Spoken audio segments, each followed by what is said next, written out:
బులెటిన్లో డీటెయిల్స్ చూద్దాం. సిద్దిపేట జిల్లాలోని గజ్వేల్లో బీఆర్ఎస్ కృతజ్ఞత సభ నిర్వహించారు. ఈ సభలో మాజీ మంత్రి హరీష్ రావు పాల్గొన్నారు. ఈ సందర్భంగా ఆయన గజ్వేల్లో కేసీఆర్ని ఓడించడానికి చాలా కుట్రలు జరిగాయన్నారు. అందుకోసం 154 నామినేషన్లు వేసి కేసీఆర్ను ఓడించాలని చూశారని అన్నారు. గతంలో కేటీఆర్ దావోస్కు వెళ్తే దండగా అన్నారని, ఇప్పుడు మీరెందుకు వెళ్లారు అని ఆయన ప్రశ్నించారు. ఇంకో 15 రోజుల్లో గజ్వేల్ క్యాంప్ ఆఫీస్కు మాజీ సీఎం కేసీఆర్ వస్తారని చెప్పారు. కర్ణాటకలో 5 గ్యారంటీలు అమలు కావట్లేదని విమర్శించారు. అక్కడ ఎంపీ ఎన్నికల్లో కాంగ్రెస్ పార్టీ ఓడిపోతుందని సర్వేలు చెబుతున్నాయని హరీష్ రావు తెలిపారు. గజ్వేల్ లెవెల్కి వెళ్తే గవర్నమెంట్ గదే వస్తుంది అనుకున్నాం, కానీ ఈసారి అది ఒక్కటి జనకి ఇది మీద అయింది. బట్ అదర్వైజ్ అద్భుతమైన మెజార్టీని మీరు ఇచ్చింది. అంతేకాదు మన ఇవాళ తెలంగాణ ప్రజలు 2 సార్లు కేసీఆర్ను ముఖ్యమంత్రి చేసుకుంటే, ఇవాళ ప్రజలు ఆశీర్వాదంతో 2 సార్లు కేసీఆర్ ముఖ్యమంత్రి అయితే, మీరు మాత్రం అదృష్టవంతులు 3వసారిని కేసీఆర్ గెలిపించుకున్న ఘనత మన గజ్వేల్కు మనకే దక్కింది. గజ్వేల్ ప్రజలకు కూడా నేను హృదయపూర్వకంగా బీఆర్ఎస్ పార్టీ పక్షాన, కేసీఆర్ గారి పక్షాన గజ్వేల్ ప్రజలందరికీ నేను హృదయపూర్వకంగా కృతజ్ఞతలు, నమస్కారం తెలియజేస్తా ఉన్నా.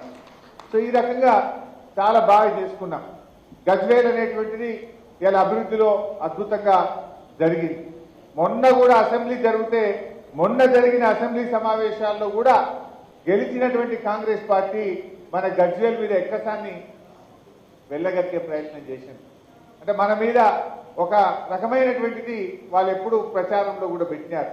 అసెంబ్లీలో కూడా మొన్న నిండు శాసనసభలో కూడా గజ్వేల్ మీద ఒక రకమైనటువంటి ఎక్కసాన్ని వాళ్ళు వెలుబుచ్చే ప్రయత్నం అధికార పార్టీ వాళ్ళు చేసింది. బట్ ఏది ఏమైనా ఇవాళ గజ్వేల్ ప్రజల్లో ఒక నమ్మకం అయితే ఉంది. మా కేసీఆర్ వచ్చినాక మా జీవన ప్రమాణాలు పెరిగినాయి. గజ్వేల్లో తాగునీటి సమస్య తీరింది, సాగునీటి సమస్య తీర్చిండు. గజ్వేల్ అభివృద్ధిలో ముందుకు పోయింది మా కేసీఆర్ వల్ల అని చెప్పి ఇవాళ ప్రజలందరూ కూడా అనుకుంటా ఉంటారు. నిజంగా బీఆర్ఎస్ పార్టీ వచ్చిన తర్వాత గజ్వేల్లో కేసులు తగ్గినాయి. ఇవాళ హత్య రాజకీయాలు కానీ, క్రిమినల్ కేసులు కానీ, దండుగలు కట్టుడు కానీ, పంచాయతీలు చెప్పుడు కానీ, పోలీస్ స్టేషన్ల చుట్టూ, కోర్టుల చుట్టూ తిరిగేది తగ్గించింది మన బీఆర్ఎస్ పార్టీ. గత చరిత్ర ఎట్లా ఉండేదంటే గజ్వేల్లో అన్ని కేసులే, కుట్రలు, కేసులు. ఈ గవర్నమెంట్ వస్తే వాని లోపలేసుడు, వాని గవర్నమెంట్ వస్తే వీని లోపలేసుడు. ఇది గజ్వేల్లో ఉన్న గత చరిత్ర.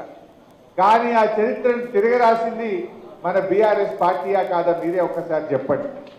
ముఖ్యమంత్రి గారే మన ఎమ్మెల్యే ఉన్నా ఏ ఒక్కరోజన్నా ఒక కాంగ్రెస్ పార్టీని లోపలేసినామా? అక్రమ కేసులు పెట్టినామా? అట్లాంటి కుట్రలు చేసిన చరిత్ర మన పార్టీకి ఉందా? మన కేసీఆర్ ఎంతసేపు